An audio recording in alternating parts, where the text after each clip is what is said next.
Life is beautiful but fragile, fleeting in ways we rarely notice until it slips through our fingers. Life is a temporary state. The alien explained what comes after. It changed everything.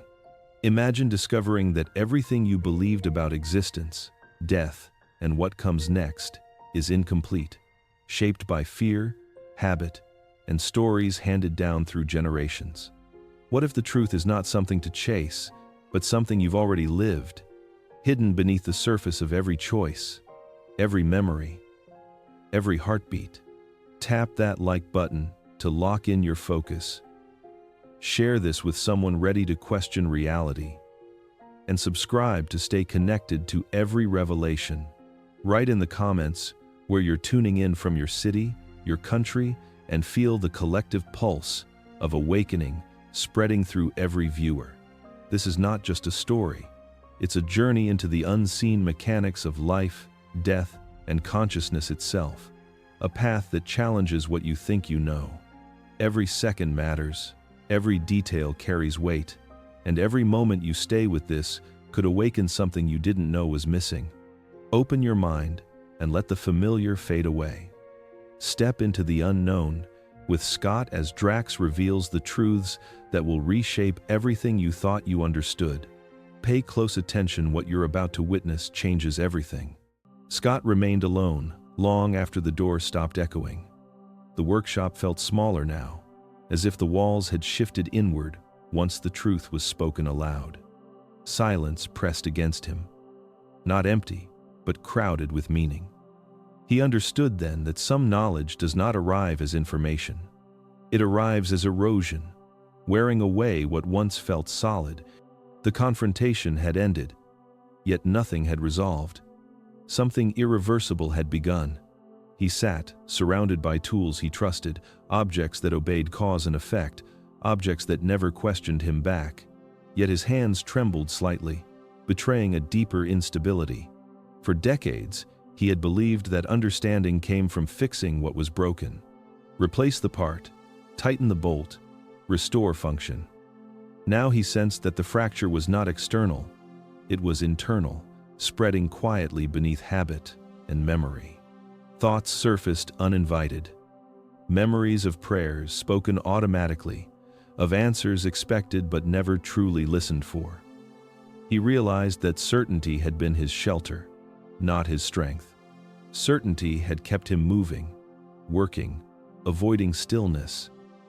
In the absence of sound, something else began to stir, an awareness he could not name, patient and observant, waiting beneath the noise of living. The night deepened without marking time. Hours passed unnoticed, or perhaps time itself had loosened its grip. Scott felt suspended between what he had been and what he could no longer avoid becoming. The world outside remained unchanged. Rain-soaked earth, quiet woods, distant darkness. Inside him, everything shifted. He sensed that the encounter was not an interruption of his life, but a continuation of something older. As if this moment had been approaching for years, concealed within routine and repetition. The knowledge offered was not meant to comfort, it was meant to unsettle, to dismantle the structures that made forgetting possible. Fear appeared, not sharp but heavy. Not fear of danger, but fear of clarity. He understood that clarity demanded responsibility. Once seen, it could not be unseen. Once remembered, it demanded response. The realization settled slowly, undeniable and permanent. Scott remained seated as dawn approached unseen. He knew without knowing how that the life he had lived was not wrong, only incomplete. Something vast waited beyond the edges of belief, and it had already begun to pull him forward toward a threshold he could feel but not yet define, within the quiet space of his unraveling awareness, awakening fully. Morning arrived without announcement. Scott noticed light only when it touched the edges of the workshop, pale and uncertain. The night had not passed so much as dissolved. What remained was a residue of understanding that had not been there before. Drax had not spoken again, yet the explanation unfolded within Scott, as if placed gently into position. He understood that life was not existence itself. It was a narrowed condition, a temporary arrangement shaped by boundaries. Breath, weight, hunger, fatigue were not punishments but constraints chosen for a purpose. Limitation created focus. Without it, experience scattered and lost meaning. Life compressed awareness, the way pressure turns loose matter into form. This understanding arrived without comfort. It carried no promise of reward, no threat of consequence. It simply reframed everything Scott thought he was protecting. Survival, achievement, legacy all belonged to a short window of perception. Beyond that window, existence continued untouched, vast and unfragmented, waiting patiently for release from density. Scott sensed that birth was not an entrance but a narrowing, a deliberate reduction of what could be perceived. Memory was stripped not as cruelty but as necessity. To remember too much would dissolve immersion. To know too much would prevent learning anything at all. Life demanded ignorance, the way fire demanded oxygen. Drax had shown him that the body was not the self, but an instrument tuned to a specific frequency. Pain, pleasure, fear, attachment, all belonged to the instrument. Consciousness inhabited it temporarily, accepting distortion in exchange for depth. Scott realized that what he called reality was not false, only partial. This explanation unsettled him more than any promise of death. If life was a state, then clinging to it was misunderstanding its function. The purpose was not permanence, but participation. Not escape, but engagement until the lesson completed itself. As the morning settled, Scott felt an unfamiliar calm threaded with unease. The ground beneath him felt less solid, yet more honest. He remained aware that something had shifted irreversibly. Life no longer appeared as a possession to defend, but as a condition to move through carefully, attentively, fully awake. Somewhere beyond the workshop walls, the world continued unchanged. Inside Scott, existence had quietly widened, while life revealed itself as the narrow doorway through which understanding must temporarily pass. He sensed meaning forming slowly, patient, unavoidable, preparing him for revelations yet to come ahead now. Scott did not receive the understanding all at once. It arrived gradually, like pressure easing from something held too tightly for too long. Death, he realized, had been framed as collapse, disappearance, failure. What Drax revealed was quieter and far more unsettling. Death was not an end, but a release from compression. Life was density. Existence beyond it was expansion. The idea unsettled him because compression was all he had known. Years packed into routine, identity packed into a name, belief packed into rules. He had mistaken containment for safety. The thought that death loosened those bindings did not feel comforting. It felt destabilizing, as if gravity itself had weakened. He sensed that the body was not a vessel, but a constraint, a narrowing of something vast into something manageable. Consciousness pressed into form, slowed, filtered, limited so experience could occur. Without compression, there would be no friction, no story, no sense of before and after.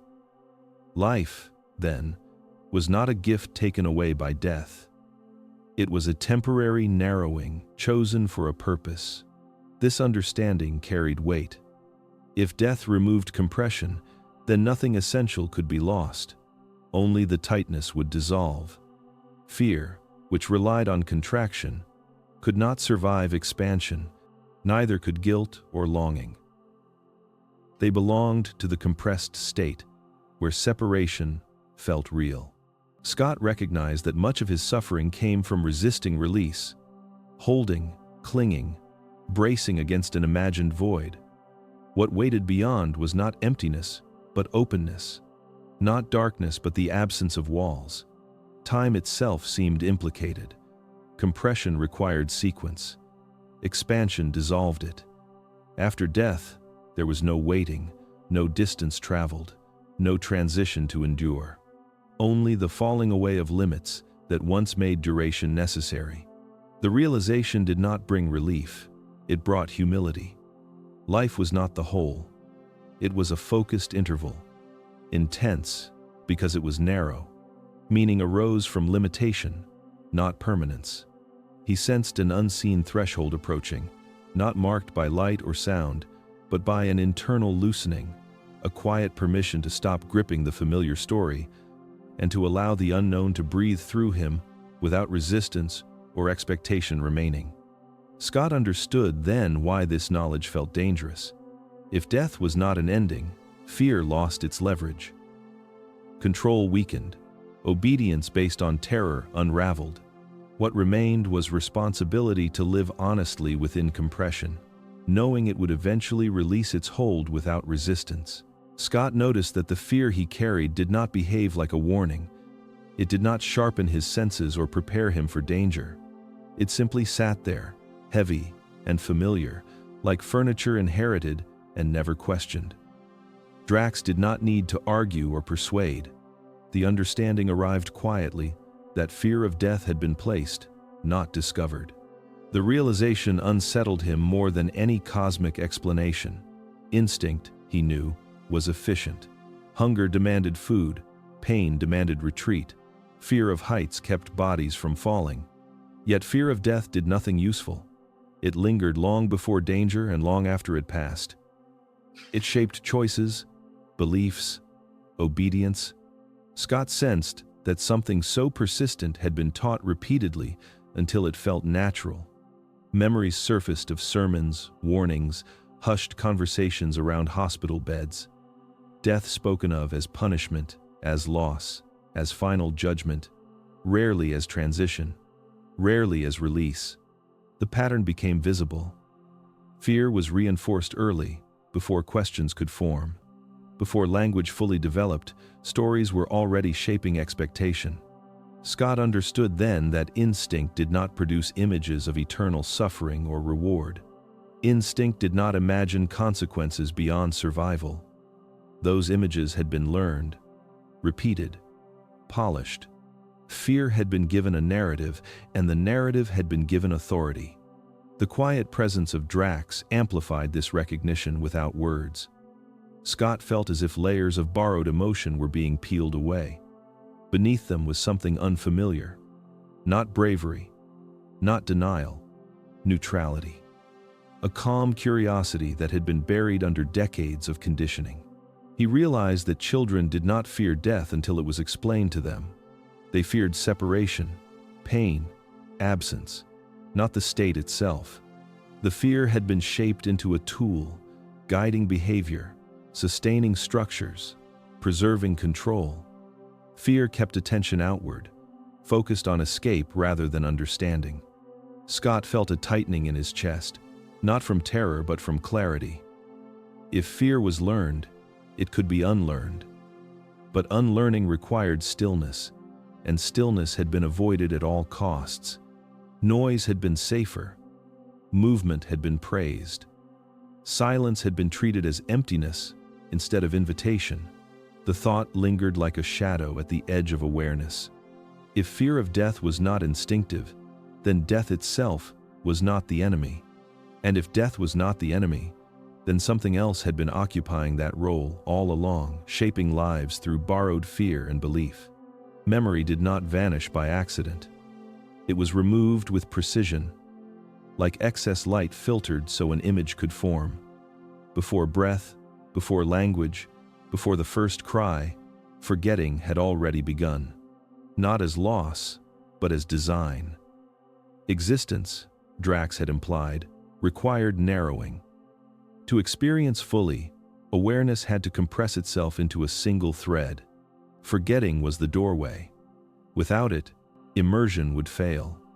If everything were remembered, nothing would feel real.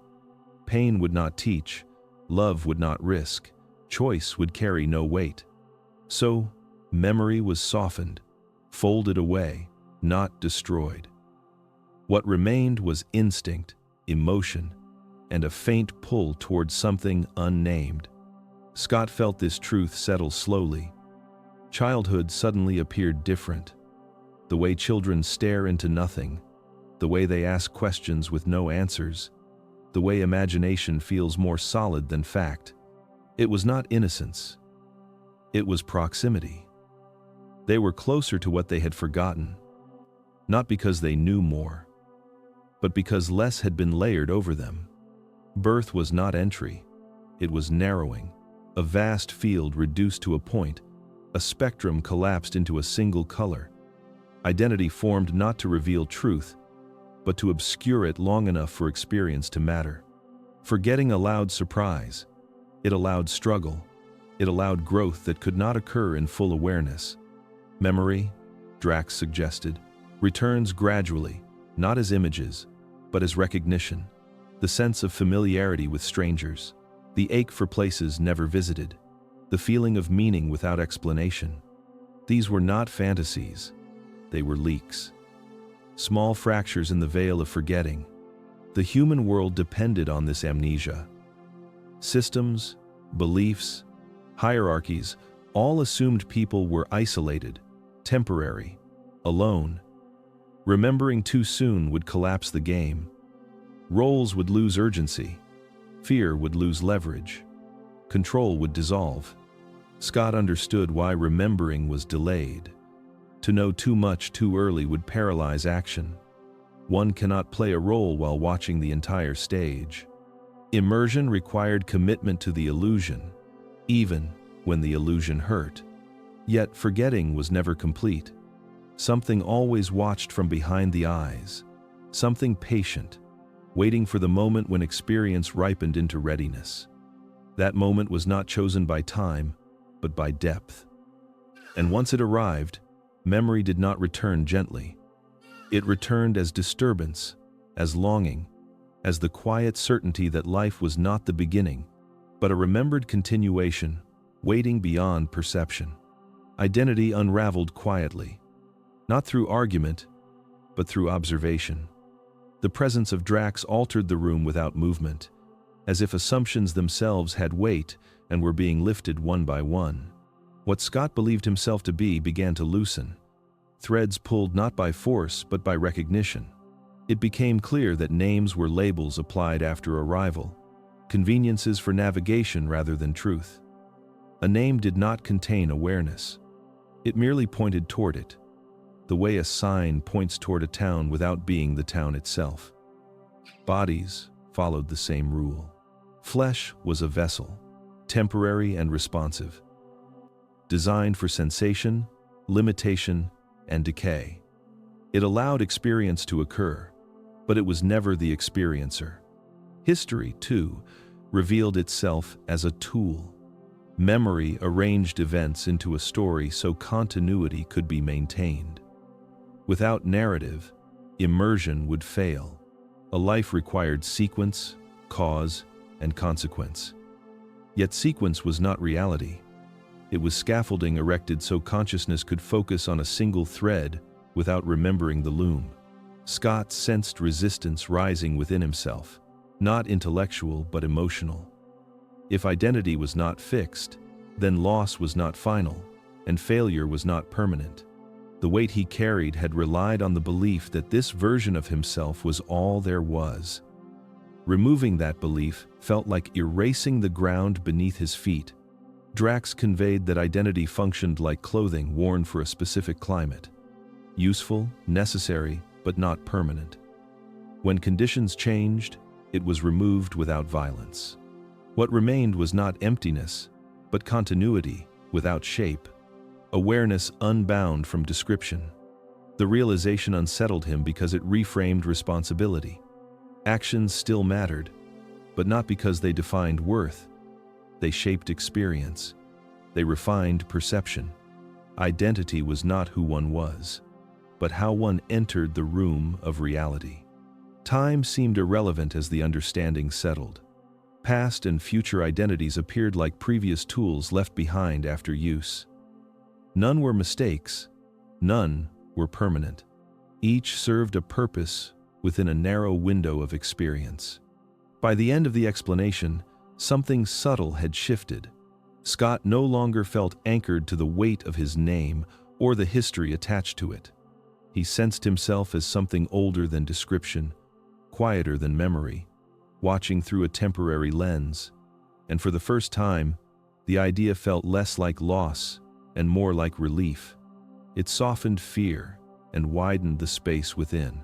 Time began to feel less like a river and more like a texture beneath his awareness, a woven pattern that could be touched but not controlled. Drax did not speak in words but in impressions that settled in the space between thought and perception. Scott felt his mind stretch outward, boundaries softening, as if every instant he had ever lived existed simultaneously, layered and tangible. There was no beginning here, no end, only a shifting arrangement of presence. Consciousness, Drax conveyed, did not progress along a line. It stepped aside, moving through corridors, unseen by those confined to linear awareness. Birth and death were not points on a path but thresholds, moments where compression released, revealing the expanse beyond limitation. Scott felt it first as a weightlifting, then as a subtle pressure, a tension that had gone unnoticed for decades, easing in precise increments. The sensation was unsettling, intimate, and infinite. Memories no longer clung like chains, but appeared as instruments, available for examination without attachment. Each thought, each experience, seemed to float within a sphere of observation, neither good nor bad, neither permanent nor fleeting. The realization pressed against him. Life had been framed as cause and effect, a linear experiment designed to measure response. Yet the true pattern was non-sequential, a tapestry viewed from above rather than along its threads. Drax's presence emphasized what Scott could not yet articulate. Awareness itself was not bound to the flesh, the pulse, the perception of passing seconds. Existence was modular, expansive, and capable of self-reflection without the constraints of narrative. Scott's mind recoiled at first, instinctively clinging to the order he had always known, the certainties of identity, routine, and mortality. The internal structures that had kept him functional now appeared arbitrary, provisional, like scaffolding left after construction. He sensed that the act of stepping outside time was not an escape but an unveiling. The weight of consequences, the urgency of fear, the pull of unfinished work, all of it was temporary. What remained was attention itself, a pure capacity to exist without limitation. The world around him seemed simultaneously present and irrelevant. Rain on the roof, the distant forest, the lingering scent of oil in the workshop, all existed as patterns, as echoes, as points of reference without priority. By the time the first pale light of dawn slipped through the windows, Scott understood that the framework of his life had shifted. Consciousness could move beyond the linear, but the challenge would be integrating that awareness into the body, the senses, the habitual mind. This knowledge was not comfort, not a promise, but a doorway. And somewhere, beyond comprehension, Drax waited to guide the next step through it. The moment arrived not with a sound, not with a flash, but with a subtle shift in the weight of existence. Drax conveyed it without words, impressions folding into Scott's awareness as if the air itself carried knowledge. Death, he realized, was not cessation. It was a release of compression, a loosening of constraints that had bound thought and sensation to the body, to time, to expectation. What followed was neither light nor darkness, but a state beyond duality, a field of being where all distinctions dissolved. Scott felt the body recede, not violently, not like falling, but like stepping out of a garment that had been worn for decades. Limbs, heartbeat, breath, everything remained, yet everything no longer defined him. He understood instinctively that the stories humans told about death were attempts to translate an experience that could not be expressed with language. Heaven, hell, judgment, reward, punishment, all were interpretations, projections, onto a reality that exceeded narrative. Perception in that space was immediate, unfiltered. Scott felt memory and emotion as pure resonance rather than sequence. Every life, every moment he had ever lived or imagined, existed simultaneously, a mosaic of echoes and impressions. There was no fear here, for fear depended on the persistence of the self as a fixed entity. What remained was awareness itself, observing without division, absorbing without attachment, recognizing without claiming. Drax indicated that belief reshapes everything once the body dies. Faith, expectation, and fear act as filters, bending the raw experience into forms humans can recognize. Most never reach the undistorted state, and those who do often cannot return with words adequate to describe it. Scott sensed this as both liberation and sorrow, a knowing that the truth was immediate, intimate, yet nearly invisible to those still bound by flesh. The impressions continued, subtle, expanding. There was a sense of movement, not through space, but through layers of experience, an unfolding that had no beginning and no end. Connections formed instantly, relationships and consequences seen as patterns rather than events. Scott understood that what humans called life was a compression, a narrowing of consciousness to allow focus, challenge, and learning. Death returned all of it to its natural state, diffuse, integrated, and whole. By the time the first real sun touched the workshop windows, Scott felt the enormity of the revelation settle into him. He was still alive, yet part of him had glimpsed the horizon beyond flesh and form. Drax remained beside him, patient, silent, a reminder that the knowledge was not for fear or escape, but for understanding. The doorway had opened, and the journey beyond it had already begun. The concept of heaven and hell shifted in Scott's mind as Drax's presence pressed against the boundaries of understanding. It was not a place one entered after leaving the body, not a realm above or below, but a reflection of the internal architecture of consciousness itself. Every act, every thought, every unresolved fragment of self projected outward, creating a state that felt real, yet was entirely of one's own making. Scott realized for the first time that what humans feared or desired after death existed always, within the contours of perception. Light and darkness, reward and punishment, were not external forces but internal conditions.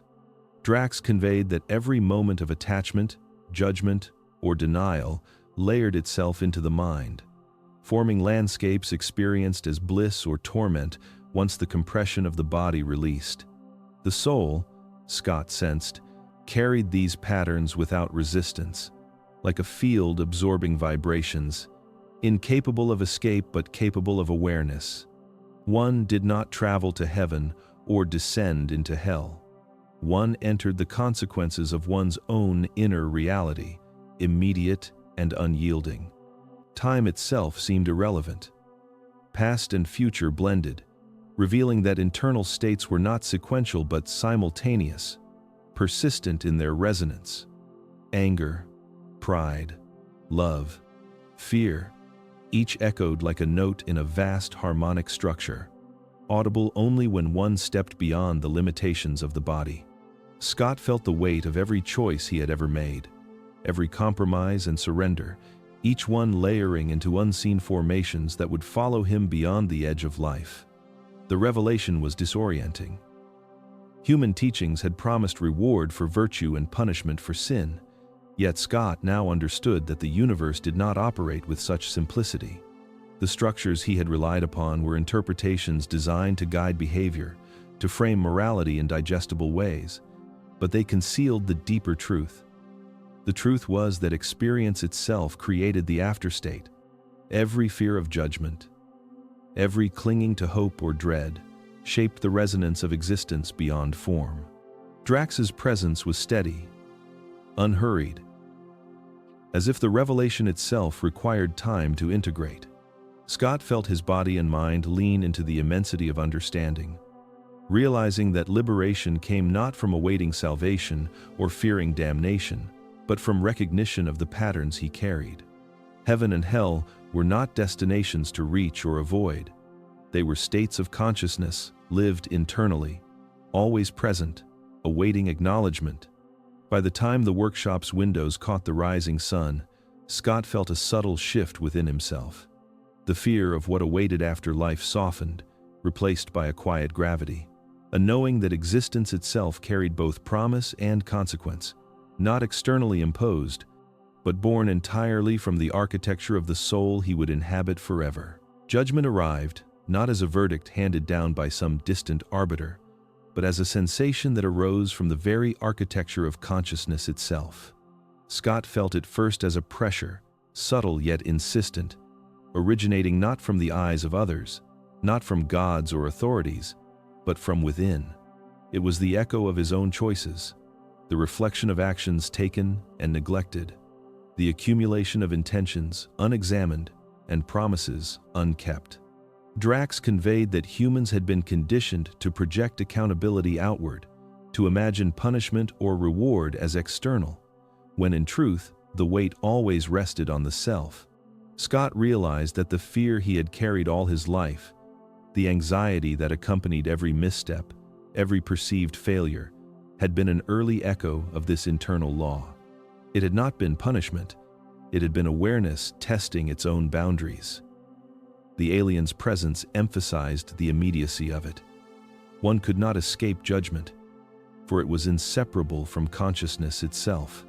Every thought, every suppressed emotion, every act of avoidance registered as resonance, accumulating within patterns of subtle tension and release.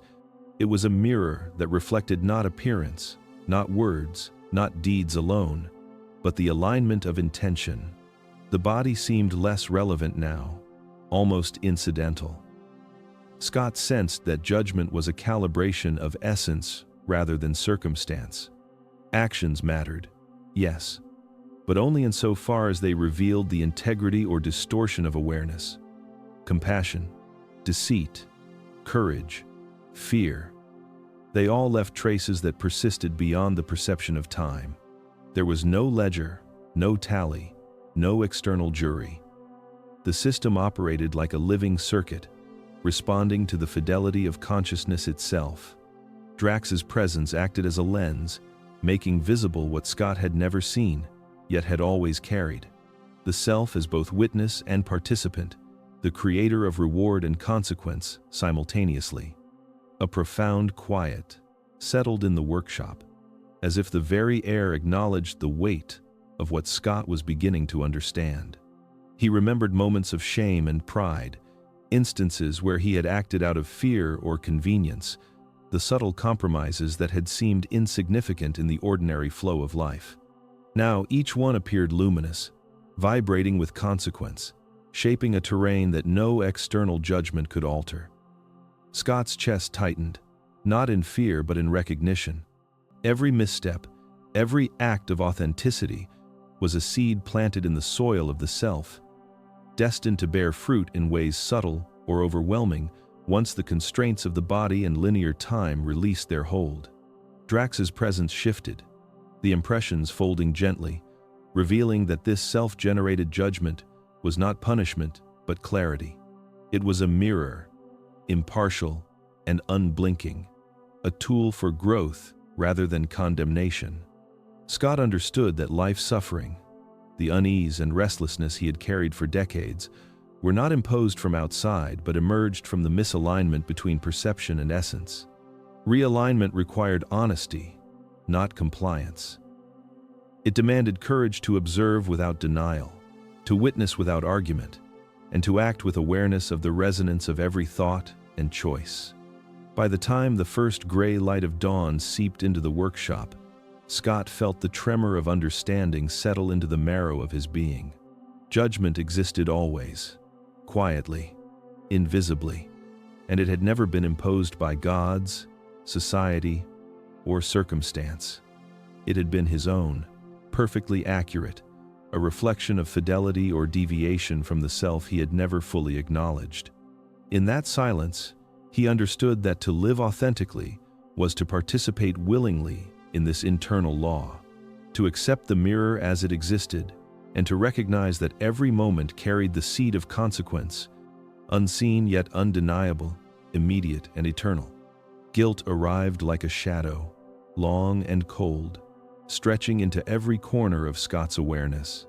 It was not a sudden memory, but a persistent pressure, a vibration lodged deep in the marrow of his being, following him through days and nights without pause. Drax conveyed its nature without words, impressions folding over Scott's consciousness, revealing the way unresolved emotion imprints itself on the internal architecture, refusing to fade even when reason demands it should.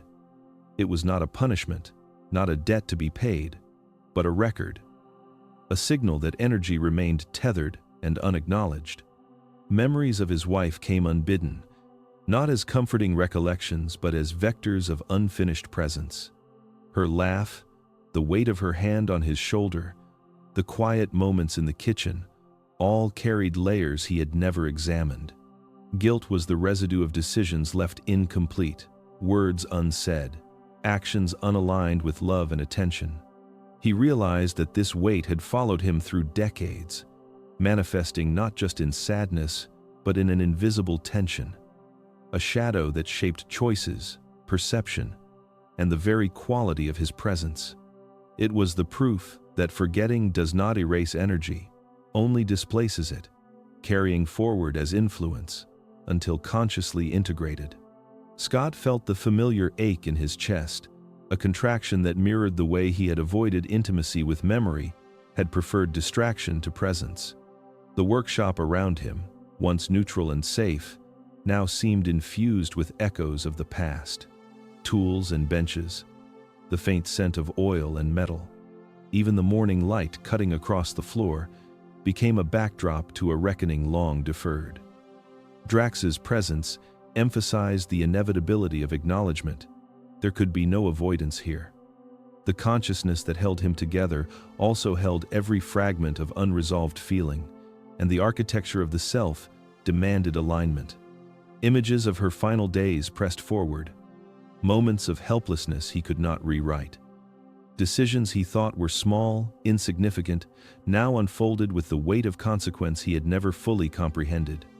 Drax revealed that guilt is not punishment imposed externally, but a signal embedded within the self, a guide pointing to where integrity has faltered, where recognition and acceptance are necessary.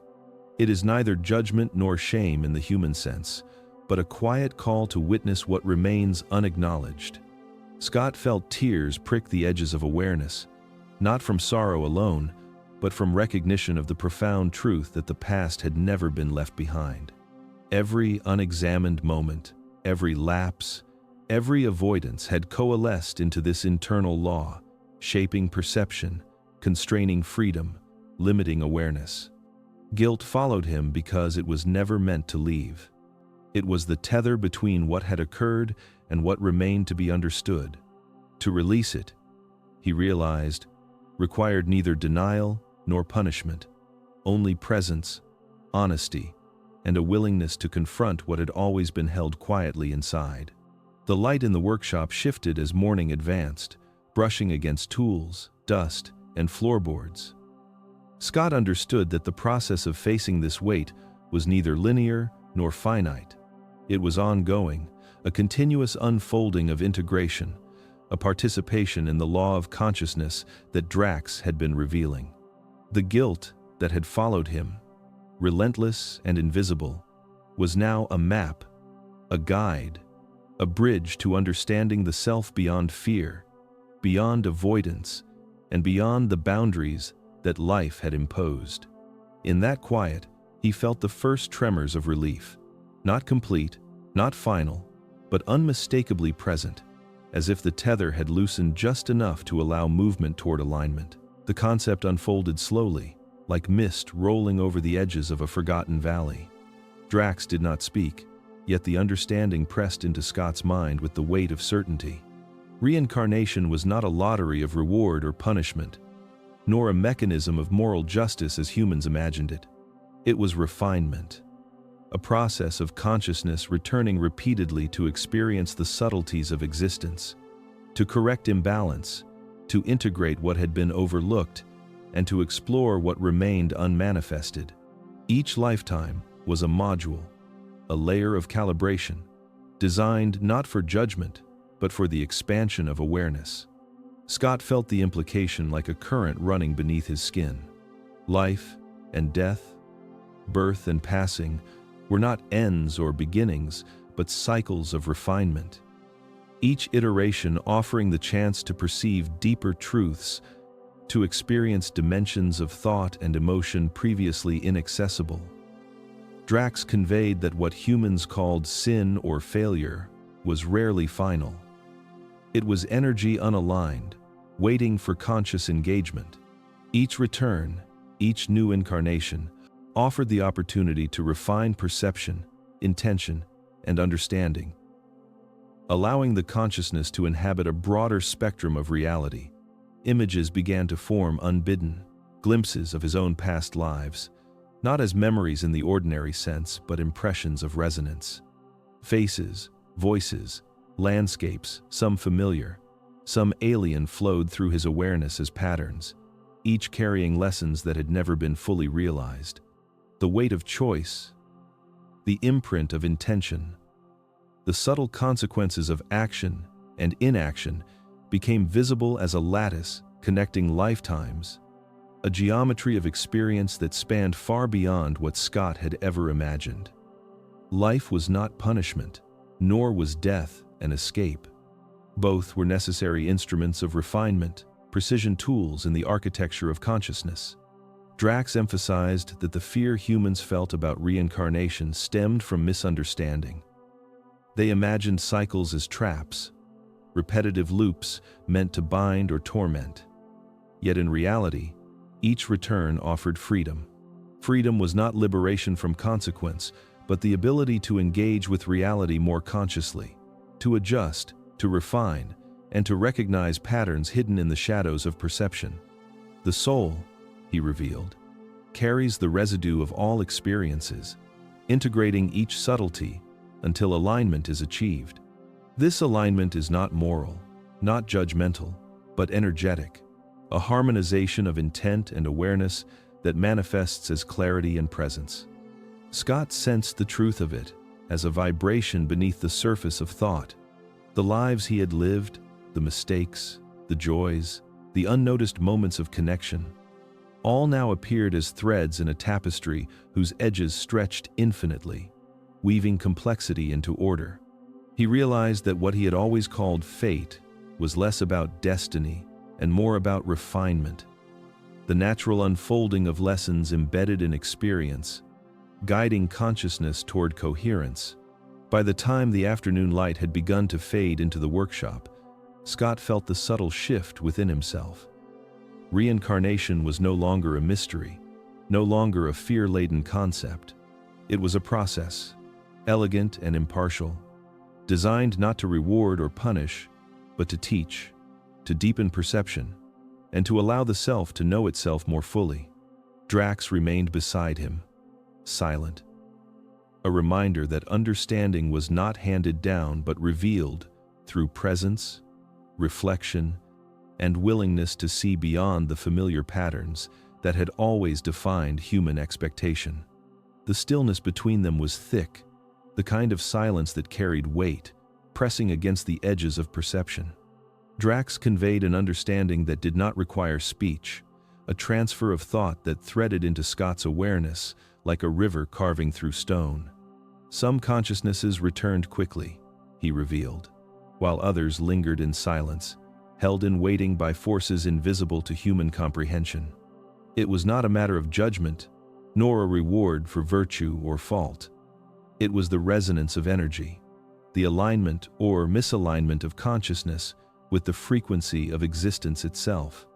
Scott felt the implications immediately, as if a veil had lifted. The idea of souls wandering, of some being lost or trapped, was a misinterpretation born of fear. Consciousness did not become lost. It paused, folded into its own complexity, waiting for the conditions necessary to reintegrate, to re-enter the cycle of experience. The factors were subtle, imperceptible to the ordinary mind. Readiness of intention, capacity for integration, clarity of observation, and the ability to release attachment to prior forms. Those who returned quickly carried harmonics that aligned naturally with the conditions of incarnation, while those who remained in silence required time to untangle the threads of experience, to refine their resonance before re-entry. Images emerged in Scott's mind, abstract but vivid. A web of light stretching through a void, individual points pulsing at different tempos. Some glowed and pulsed immediately, drawn into the weave without resistance. Others lingered, faint, hesitant, their light dimmed, waiting for the vibration that would pull them forward. The impression was not melancholic or fearful. It was simply a measure of readiness, a reflection of the patterns each consciousness carried. Time, as Scott understood it, was irrelevant in this space. The silence was not absence, but incubation, a necessary pause in which potential gathered itself, reshaping before it could enter the next life. Drax conveyed that attachment prolonged silence. Attachment to memory, identity, regret, desire, all of these formed friction against the natural flow of consciousness. The more tightly a mind clung to the residues of previous states, the slower the return, and the more intricate the recalibration required. Conversely, those able to release, to witness without clinging, moved swiftly, flowing into the next cycle with minimal resistance. Scott understood then that human interpretation of lost or delayed souls as punishment was profoundly mistaken. The process was never punitive. It was a reflection of readiness, of refinement, and of the alignment of internal frequency with the patterns of existence that awaited. By the time Scott leaned back against the workbench, a subtle shift had entered his perception.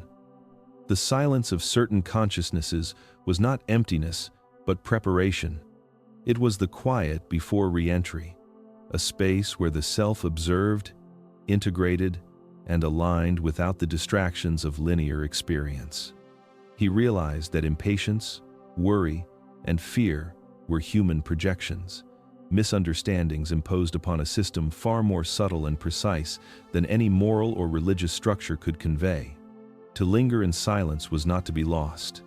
It was to refine, to prepare, to resonate fully before stepping forward again into the flow of life, into the temporary state that carried both challenge and awakening. Time, as Scott had always known it, unraveled in the presence of Drax's explanation, slipping like sand through fingers that had never understood their grip. The human experience of hours, days, and years, he realized, was an artificial construct, a framework to measure movement within the temporary state. After death, that framework dissolved. Moments stretched and contracted simultaneously, threads of experience folding back upon themselves until the sequence of before and after became meaningless. All that remained was awareness, unbound and unmeasured, vibrating in a spectrum beyond ordinary perception. Scott felt the shift immediately, as if the air around him had changed density, the edges of thought softening into a vast continuum. Drax conveyed that consciousness did not proceed linearly. It did not move forward or backward. It simply existed, and in this existence, the concept of sequence held no weight. Every experience, every life, every decision, every intention became accessible simultaneously, not as memory but as resonance. Time was revealed as a tool, necessary for immersion in the temporary state of life, but irrelevant to the true nature of awareness. The sensation was disorienting. Scott felt memories of his childhood and of his wife. The scent of wood smoke in winter, the feel of rain on his skin, the taste of coffee in the quiet morning, and the ache of unspoken remorse all collapse into a single plane of presence. Nothing was past, Nothing was future. Everything was now. Yet it was a now that contained all possible nows. Drax conveyed that after death, the mind experienced this continuum without confusion, because the filters imposed by the body, by ego, and by identity were gone. Awareness expanded, uncompressed, no longer confined to narrative or expectation. Scott noticed the resonance of intent within this timelessness. Decisions he had made, both conscious and unconscious, radiated outward like vibrations in water. He understood then that choice was not bounded by linear causality. Intent carried its own weight, shaping the flow of consciousness independently of sequential time. Drax emphasized that humans experienced cause and effect as linear because life required it. But the ultimate structure of awareness allowed all possibilities to coexist simultaneously, folded into layers of perception that the living mind could only approximate through reflection and intuition. The realization was overwhelming. Life's urgency, the stress of deadlines, the fear of loss, the anticipation of the future, all of it dissolved in the face of timeless awareness. Scott understood that death did not erase identity, memory, or experience. It removed compression, allowing the self to perceive the totality of existence in its full resonance. Past lives, present experiences, and potential futures coexisted as patterns, and within this continuum, awareness alone determined alignment, growth, and the refinement of essence. By the time the gray light of dawn seeped into the workshop, Scott felt the faint tremor of understanding settle in his chest. Time, he realized, had never been his master. It was a lens, a guide, a container for immersion, but not the substance of reality. Awareness, uncompressed and unbound, was all that remained. And within that awareness, the infinite complexity of existence could be observed, integrated, and understood without limitation. The temporary state of life was no longer a boundary but a platform, a place to practice resonance before stepping into the unmeasured expanse that lay beyond. The air in the workshop seemed heavier than before, not in weight but in substance. Drax's presence carried an unspoken insistence, a gravity that pressed against Scott's understanding and forced his awareness to expand. Difficult lives were not mistakes, nor were they punishments. They were intentional, deliberate selections made by consciousness before immersion into the temporary state.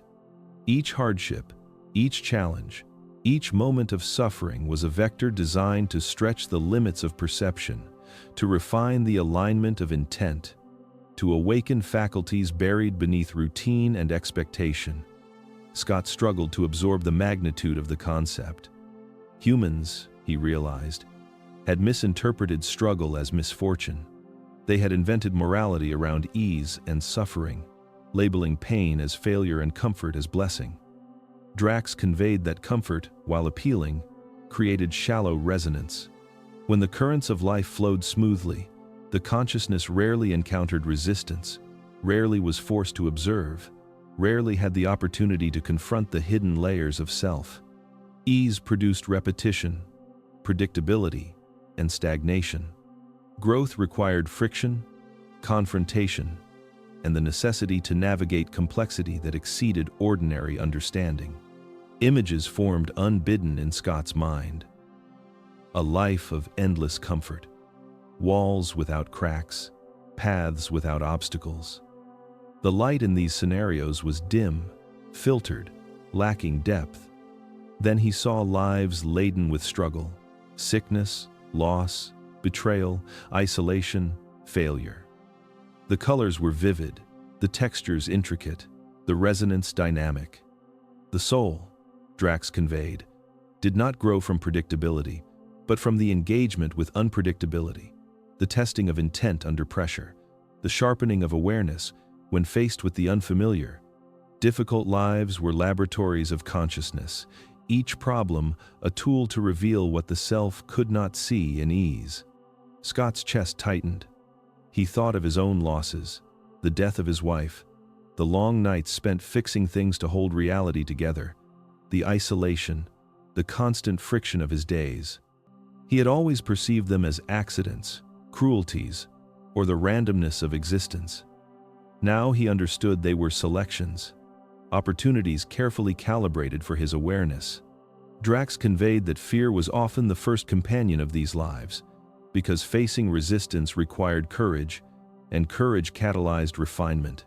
Those who fled difficulty, who clung to comfort, limited their resonance. Those who met it, even imperfectly, expanded their awareness beyond what they could imagine. The revelation carried another weight. Lives of extreme challenge were not evidence of divine punishment, nor were they signals of unworthiness. They were invitations to engage, to exercise the faculties of perception and alignment that lay dormant within every consciousness. The hardship itself was not the lesson. It was the mirror, reflecting what had been avoided, neglected, or hidden. Drax conveyed that suffering, properly observed, became a teacher, a catalyst, and a doorway into dimensions of self normally obscured by convenience. Scott leaned against the workbench, absorbing the truth like a tide washing over him. He realized that his choices, both conscious and unconscious, had drawn him toward friction, toward lives that demanded confrontation with fear, grief, and failure. He understood now that the discomfort he had endured, the loneliness, the relentless effort, was not a curse but an alignment, a preparation, a necessary mechanism for the refinement of his awareness. Growth was never easy. Ease was seductive but shallow. Only the difficult, the complex, the challenging, carried the resonance of awakening. Drax remained beside him, silent. Yet the presence was confirmation that understanding was not simply given, but recognized, absorbed, through witness, reflection, and the willingness to perceive what had been hidden within the architecture of life itself. The revelation arrived slowly, a subtle shift in perception that made the air itself seem charged with significance. Drax conveyed it not with words but through presence, the silent insistence of awareness pressing against the edges of Scott's comprehension. Earth was not a trial to pass, not a test with failure or reward as its measure. It was a classroom, a place of immersion, a space designed to cultivate, refine, and challenge consciousness in ways the unprepared mind could scarcely recognize. The distinction was profound. Life was not judgmental. Life was instructive. Scott felt a cold awareness settle in his chest as the implications unfolded. The hardships, the isolation, the mistakes, and the moments of despair that had defined his existence were not punishments. They were lessons, experiments in perception, exercises in alignment, and invitations to witness the self from angles previously obscured. Each encounter, each accident, each choice carried with it feedback that was subtle, almost imperceptible, but cumulative, shaping the trajectory of awareness over lifetimes. Drax emphasized that the classroom had no walls, no authority figures imposing arbitrary rules, only structures of experience that reflected intention and perception. Images unfolded in Scott's mind like projections he had never seen. He perceived the human struggle as a series of layered patterns, each life intersecting with others, each challenge designed not to condemn but to illuminate. The noise of civilization, the insistence on survival, the repetition of routines, all were elements of the curriculum. Resistance was as instructive as surrender. Isolation as valuable as connection. Every moment contained a microcosm of lessons, and the depth of comprehension depended on attention, courage, and the willingness to observe without distraction. Drax conveyed that fear had been humanity's primary misunderstanding. Humans mistook challenge for punishment, scarcity for failure, and mortality for finality. The classroom, however, was not constrained by such linear limitations. Life presented scenarios for observation, for engagement, for experimentation with consciousness itself. The body, identity, and environment were tools, props in a complex theater of resonance. Choices were not graded as right or wrong, but measured by alignment with awareness, with intent, with the capacity to integrate experience fully. Scott felt the weight of this truth pressing against the habitual narratives of his mind. He understood now that dread, guilt, and regret were not evidence of inadequacy, but signals, guiding him toward comprehension. Mistakes were feedback, failures were mirrors, and even suffering had purpose, serving to illuminate shadows that would otherwise remain unseen. The classroom was exhaustive in its design, infinite in its scope, and utterly impartial. It neither punished nor rewarded, it revealed. By the time the pale light of dawn crept through the workshop window, Scott's perception had shifted. Life was no longer a test to pass or fail, but a curriculum to engage with consciously. Every hardship, every encounter, every fleeting moment became data, an opportunity to observe the self, to refine resonance, and to align with the deeper principles that governed the continuum beyond the temporary state. Earth was not the arbiter of worth, it was the laboratory of awakening, and in that revelation, Scott realized that he had been a student from the very first breath, guided not by fear, but by the imperceptible hand of experience itself, shaping awareness in preparation for what lay beyond. The workshop was silent in a way that felt charged, as if every molecule held its own awareness. Drax's presence was steady, almost immovable. Yet Scott felt a subtle pull, a vibration that reached deeper than thought, deeper than memory. It was here that Drax conveyed the truth that resonated more deeply than any prior revelation. Love, in its purest form, endured beyond all temporary states. It was the one force unaffected by compression, unaffected by time, unaffected by the illusions of identity and circumstance. Every other construct, the body, the mind, the narrative of life, dissolved, faded, or reshaped. Love alone remained constant, a resonance unaltered by mortality. Scott struggled to absorb the magnitude of this. He thought of his wife, of the quiet mornings they had shared, the laughter, the arguments, the unspoken moments that had filled the spaces between. That love, the deep tether of connection that had persisted even after loss, had not perished. It had endured, hidden beneath grief and memory, waiting to be recognized beyond the limitations of the temporary state. Drax conveyed that death did not sever bonds. It removed the distractions, the distortions, and the veils that life imposed, revealing the continuity of resonance that could not be diminished. Images unfolded in Scott's mind, not as visions, but as felt knowledge. Every act of kindness he had witnessed or enacted, every moment of deep connection, every heartbeat of empathy, pulsed with the same frequency that would continue long after the body had returned to dust. Love did not fragment, did not decay, did not depend on recognition. It simply existed, persistent, unbroken, and accessible to consciousness once the temporary filters fell away. Drax emphasized that it was not sentimentality or attachment. It was essence, a fundamental resonance, a force that anchored awareness and provided continuity across what humans perceived as separation. Scott thought of the moments he had failed to express love, the times he had held back, the regrets he had carried. Drax conveyed that even these limitations were instructive, that the awareness of love's constancy could retroactively illuminate the patterns of life, transforming regret into comprehension, sorrow into reflection.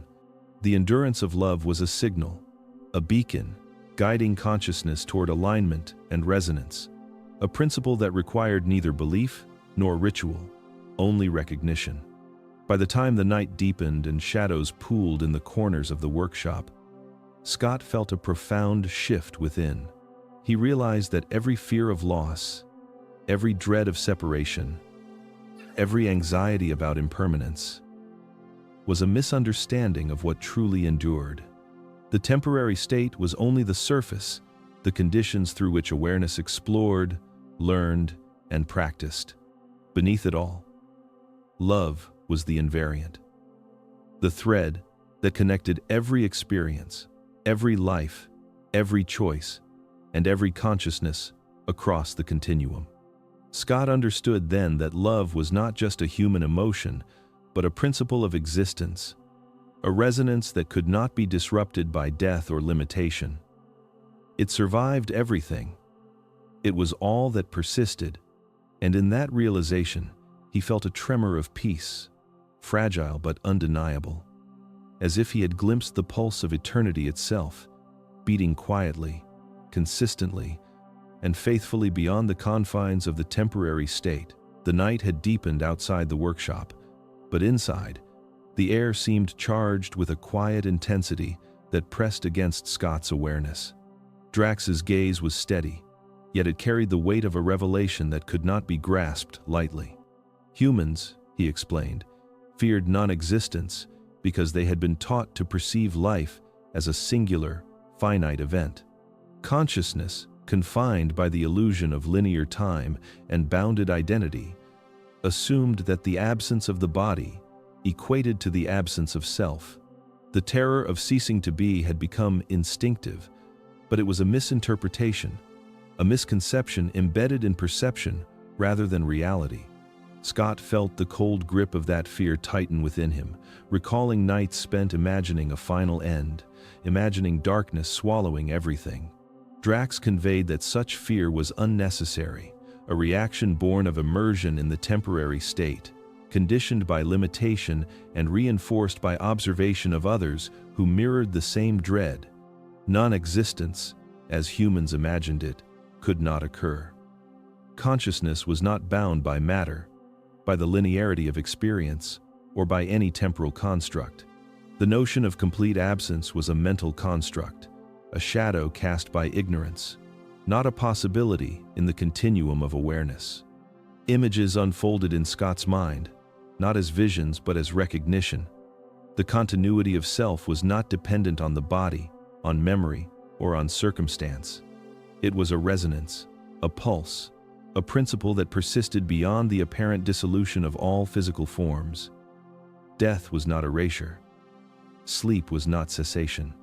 The temporary state was merely a phase, a compression of awareness into form and function. The idea of non-existence arose only when consciousness measured itself against impermanent constructs and concluded erroneously that absence equaled oblivion. Drax explained that what humans perceived as void was not emptiness, but the absence of distraction, the release from limitation, the unbinding of awareness from temporality. Consciousness did not vanish. It expanded, it diffused, it reoriented into states that could not be perceived by those still immersed in the temporary state. Fear, therefore, was a misalignment, a resistance to the natural flow of awareness. The anxiety over ceasing to exist was evidence of misunderstanding the mechanics of being, of confusing the temporary for the eternal. Scott felt the implications ripple through him. Every death he had feared, every loss he had mourned, every hesitation he had carried, was now reframed. Non-existence was an illusion, a story told by those who had never observed the continuity of the pulse beneath form. Even the quiet moments, the fading of sensation, the dimming of perception, were not endings but transitions, unnoticeable at first, yet inevitable and harmonious with the rhythm of consciousness itself. By the time the pale light of dawn crept across the horizon, Scott understood the depth of the revelation. Fear of non-existence was unnecessary, and yet it had shaped so much of human life. Consciousness could not cease. It could shift, transform, reconfigure, but it could never be obliterated. The temporary state created the illusion of finality, but beyond that, existence endured without interruption, without exception, without need for reassurance. Non-existence was impossible, And in that truth, a strange serenity settled within him, fragile, persistent, and undeniable, as if he had glimpsed the infinite pulse of being beneath the veil of the temporary. The dim light of the workshop seemed to settle around Scott like a weight he could feel in his chest. Drax's presence was still, but the energy around him pulsed with a subtle insistence, a rhythm that Scott could sense in the marrow of his bones. He conveyed the next truth without words, the lesson embedded in presence alone. Life, Drax explained, does not end when the body ceases to function. The moment of death is not marked by failing heartbeats or dimming breath. Life ends only when identification dissolves, when the layers of self, the name, the memories, the beliefs, the stories are released, allowed to dissipate, leaving consciousness unbound and uncompressed. Scott felt a chill of understanding, a recognition that this notion overturned everything he had assumed. He had feared death, as if it were the extinguishing of a flame, but Drax showed that what he had called fear was the clinging to identity. The body, the name, the history.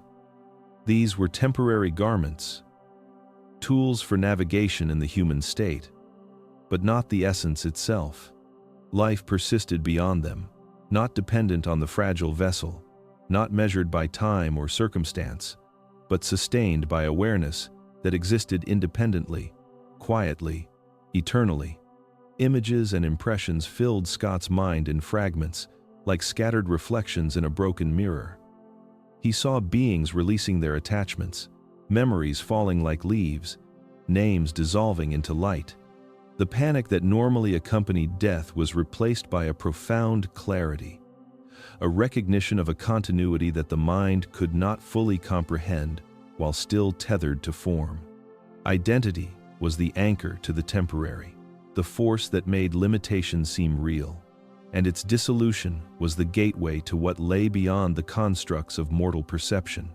Drax communicated that the human obsession with holding on, clinging to self, to story, to accumulation, was the cause of suffering. It was not the end of the body that frightened consciousness, but the false assumption that the end of identity equaled cessation. Let go, he conveyed, not with instruction, but as a revelation that unfolded within perception itself. To release identification is not to die, it is to awaken to the uncompressed state of being, to the essence that precedes form and survives all transitions. Scott reflected on his own life, the patterns of attachment, the insistence on defining himself by occupation, relationships, and memories. He realized that all of it was temporary, and that the fear he had carried was never of non-existence, but of unmooring from identity. The thought was both terrifying and liberating. To let go entirely would be to encounter a state of awareness, unfiltered, unshaped, vast beyond comprehension, yet intimately familiar. By the time the first pale rays of dawn touched the workshop walls, Scott's understanding had shifted. Life was not measured in breaths, not marked by the passage of years, and certainly not bound by physical form. Life persisted as long as identification remained, and its apparent end was merely the shedding of constraints that had never truly contained the essence of being. Death was a gateway, a reconfiguration, a transition from compression to expansion, from the temporary garments of self to the unbroken pulse of consciousness that had always existed and would always continue. The workshop was quiet, but it felt alive with a subtle vibration, a resonance that Scott could feel pressing against the edges of his consciousness. Drax's presence seemed to pulse in harmony with it, steady and deliberate, carrying a weight that required attention without words. He conveyed the next truth not as instruction, but as observation embedded in perception. What comes after death, he explained, is not determined by rituals, doctrines, or the correctness of belief. It is shaped entirely by the honesty of living, by the depth of engagement with reality as it is experienced, by the courage to face the truth within oneself without evasion or pretense. Scott felt the implication ripple through him, unsettling and profound. All the assumptions he had carried about moral judgment, salvation, and divine approval were revealed to be partial at best, distractions at worst. It was not piety or ritual compliance that shaped consciousness beyond the temporary state. It was the alignment of actions with awareness, the refusal to hide from what was known internally, the willingness to confront every fear, every desire, every failure with unflinching presence. The path beyond was molded by authenticity, by the courage to inhabit life fully, to feel, to witness, and to respond without self-deception. Memories arose unbidden, moments he had denied, choices he had rationalized, the compromises he had made to fit expectations. Drax's message cut through them with clarity. Each instance where Scott had silenced truth, ignored responsibility, or evaded discomfort was a shaping force, a subtle guide of what would be experienced when identification dissolved. Likewise, the moments where he had acted with integrity, where he had embraced love, empathy, and awareness, despite cost, had set a resonance that could not be erased. It became clear that belief alone, no matter how fervent, was insufficient. Faith without examination, adherence without engagement, ritual without reflection. These were empty containers. The afterstate was a reflection, not of creed, but of the fidelity with which consciousness had navigated the temporary state. Drax conveyed that deception, both of self and others, created friction, compression, and misalignment, while honesty, even when uncomfortable, prepared awareness for seamless transition, unburdened and unbroken. Scott imagined the state beyond the body, no longer a landscape of fear or reward, but a field of resonance, subtle and sensitive, shaped by the echoes of lived truth. The knowledge was simultaneously liberating and terrifying. Every choice, every concealment, every unspoken thought held weight. There was no erasure, no external judgment, only the integrity of engagement. Only the honesty with which one had inhabited the temporary state determined the shape of the next.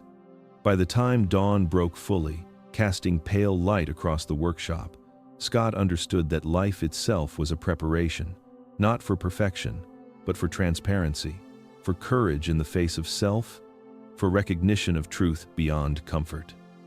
The afterstate awaited, not as a place of reward or punishment, but as a mirror, reflecting with unerring precision the authenticity of the life that had just been lived.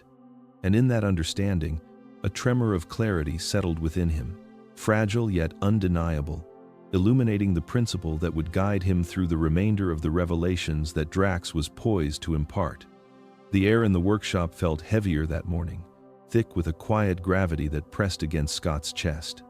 Drax stood slightly apart, still, yet emanating a presence that seemed to ripple outward, touching every corner of perception. He conveyed the next revelation slowly, as if allowing the understanding to seep in before it fully arrived. Scott had already lived and died countless times, Drax revealed, far more than the conscious mind could ever hold. Each life, each death, each iteration of experience was a thread in a vast tapestry, a continuum beyond the illusion of linearity, layered upon layers of consciousness that stretched in all directions simultaneously. Scott recoiled internally, though no outward movement betrayed it. The concept was staggering. The life he remembered, the one tethered to grief, to routine, to the tangible constraints of form, was merely one iteration, one temporary pattern among an infinite number he had already traversed. Drax communicated that memory was never lost, but intentionally inaccessible, erased at birth to allow full immersion, to prevent preconceptions from constraining each incarnation. To remember would be to collide the infinite with the finite, to fracture the delicate structure that allowed growth, adaptation, and awakening. He felt a stirring of unease, a quiet panic that he did not want to name. Drax's presence was unyielding, yet patient. "You think you are alone in this," he conveyed. Yet every choice, every fear, every triumph has been repeated, revisited, and refined. Each temporary life had been an opportunity to confront the same core patterns, to face the same unresolved tensions, to learn the lessons of awareness and alignment in forms and circumstances that varied, but ultimately tested the same truths. There was no judgment in this, no hierarchy, only iteration and reflection. The universe as a vast laboratory of consciousness, exploring itself through multiplicity of form. Scott imagined the ripple of his past selves, lives lived in distant cities, different bodies, different languages, some brief, some long, some filled with joy, others with pain. He realized that grief, loss, and fear were not punishments, but markers, signposts of unprocessed patterns carried across iterations. Each life had been chosen, sculpted by awareness and intention at levels beyond his immediate perception. The decisions he had believed were his alone were the echoes of decisions made before, revisited and expanded, refined in the crucible of experience. Understanding sank into him slowly, unsettling and expansive. The permanence he had assigned to his current form dissolved, replaced by an awareness that consciousness was not bound by time or body. Death was not termination. Life was not singular, and identity was merely a temporary vessel. Scott had already faced endings and beginnings, over and over, each a rehearsal for clarity, a rehearsal for honesty, a rehearsal for the ultimate realization that existence was continuous, resilient, and self-generating. By the time the light outside had shifted to pale gold, Scott's perception of himself had begun to fragment and recombine simultaneously. He was no longer simply Scott, mechanic, widower, observer of one life. He was the sum of countless iterations, each echoing, each unresolved, each awaiting understanding. The weight of this realization pressed gently but insistently on him. A truth both liberating and daunting, revealing that the temporary state he inhabited now was only a single note in an eternal symphony of living, dying, and returning. The silence of the workshop pressed around Scott, thick and deliberate, as if the very air were listening. Drax's form remained still, yet the weight of presence was undeniable, a subtle vibration that resonated in the bones and mind alike. He conveyed the next truth with a precision that seemed almost surgical, not through words but through thought impressed directly into awareness. Knowledge like this is rarely given, Drax explained, because it carries responsibility that most are unprepared to bear. To see the underlying architecture of life, to understand the mechanics of death, rebirth, and consciousness, requires more than curiosity. It requires readiness, an alignment of mind, body, and presence that few cultivate, and even fewer recognize when it arrives. Scott felt the tension of the statement wrap around him. Readiness was not merely about desire or intellectual understanding. It was the culmination of experience, of loss and love, of fear faced and shadow embraced. Few reach the threshold without having been stripped of illusions, without having confronted the fractures of self and the quiet truths that linger in moments of solitude.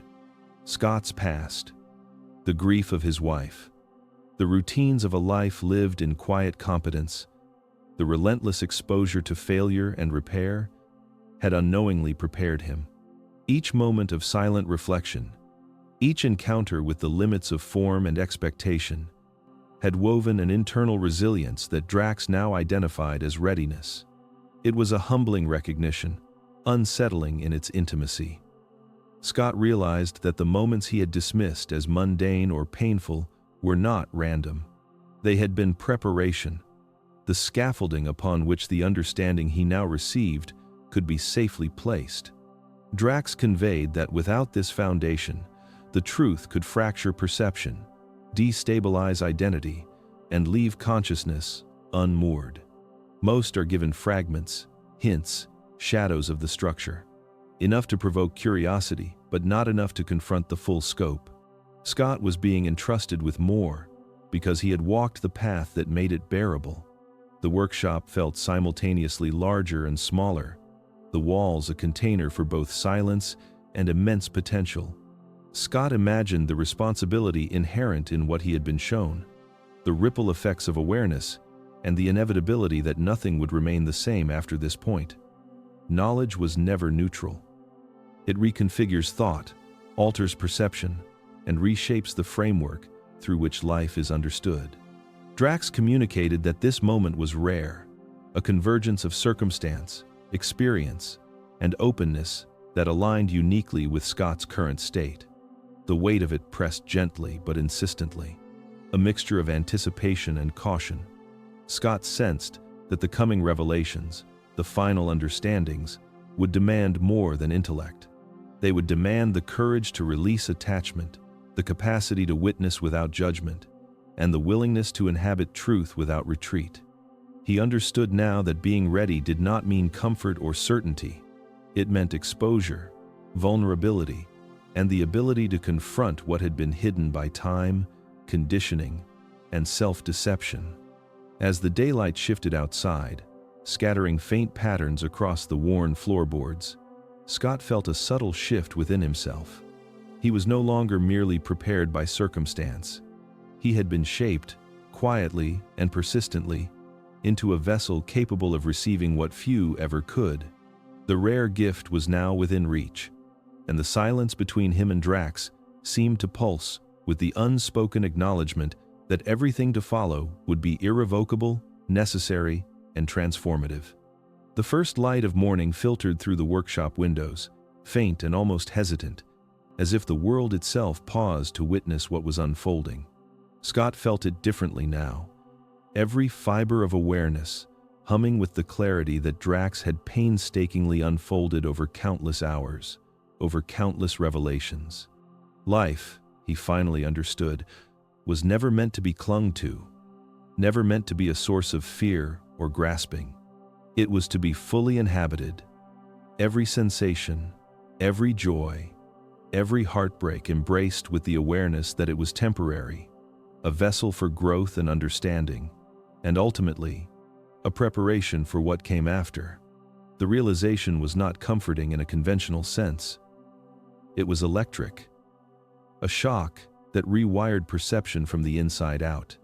Scott could feel the accumulation of all his lives, all his deaths, all the iterations that had shaped him, pressing against his consciousness, not as a burden, but as confirmation. He had been trained, unknowingly, by circumstance, by grief, by love, to inhabit life fully, not for the sake of permanence, but for the depth of experience it allowed. Every moment of hesitation, every lingering regret, every act of courage had been a rehearsal for this comprehension, and now he understood that attachment was the obstacle, not the anchor. Drax did not speak, but Scott felt the affirmation in the stillness. To cling was to resist the flow, to inhabit only a shadow of existence. To fully inhabit was to honor the temporality of form while engaging with the infinite substrate beneath it. Scott's mind expanded, no longer constrained by linear time or the illusion of singular identity. The past, the present, the future, each were threads in a vast lattice of consciousness, simultaneously experienced and yet distinct, each offering lessons, insight, and resonance. Life's meaning was not hidden in achievement, accumulation, or survival. It was embedded in presence, in the courage to feel, to act, and to release. He felt the imprint of his wife, her absence no longer a wound but a reflection of impermanence, a reminder that love, not fear, was the currency of experience. Every relationship, every loss, every triumph had served this singular purpose: to cultivate awareness, to prepare him for the inevitable passage, and to recognize that the return was not an end, but a continuation in another form, unbound by the constraints of this temporary existence. Scott moved through the workshop with a sense of reverence, touching familiar tools. inhaling the scent of oil and metal, feeling the weight of routine dissolve into presence. The realization crystallized. He could inhabit the moment without attachment, without clinging, fully alive yet unattached, aware yet unbounded. Death was no longer an enemy, life no longer a trap. They were expressions of the same truth, the same current of being, a temporary stage upon which consciousness played and learned, inevitably returning to its source, refined, expanded, and liberated. By the time the sun rose fully, scattering sharp light across the floor, Scott's eyes held something new. Acceptance, not resignation. Engagement, not fear. He was alive in a way that transcended form, a participant in the fleeting, exquisite impermanence of life, and yet already touching the eternal beyond. The journey was complete in understanding, though existence would continue to unfold. He inhaled deeply, sensing the pulse of life around him, feeling the threads of experience weave seamlessly into awareness, and understood at last that to truly live was to inhabit every fleeting moment without clinging, fully present, fully awake, before returning to the infinite